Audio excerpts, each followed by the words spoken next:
இப்போ நீங்க பரிகாரம்னு நீங்க கேட்டீங்க. பரிகாரம்னு பார்த்தீங்கன்னா, நான் 3 விதமா பரிகாரம் சொல்லுவேன். ஒண்ணு வந்து வாழ்வியல் பரிகாரம் சொல்லிடுவேன்.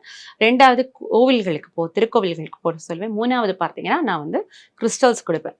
இப்ப வாழ்வியல் பரிகாரம் அப்டின்னா, குரு அப்படிங்கிறவர் ஆண் அப்படிங்கும்போது, மனைவி சுக்கிரன் அப்படிங்கும்பொழுது, சுக்கிரனும் குருவும் வந்து இணக்கமா இருக்கணும். அப்படிங்கும்பொழுது என்ன பண்ணலாம் அப்படின்னா, நான் வியாழக்கிழமைகள் இனிப்பு சாப்பிடலாம். வியாழக்கிழமை இனிப்ப வந்து வெளியில தானமா குடுக்கலாம்.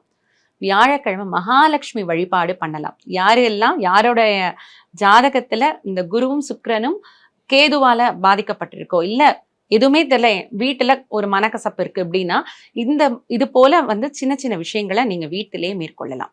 அதே போல பார்த்தீங்கன்னா, வழிபாடுன்னு பார்த்தீங்கன்னா, எந்த திருக்கோவில்கள்ல சமேதராக இருக்கக்கூடியது. முக்கியமா பார்த்தீங்கன்னா, உத்தரகோஷமங்கை, மங்களாம்பிகை சமேத மங்களேஸ்வரர்.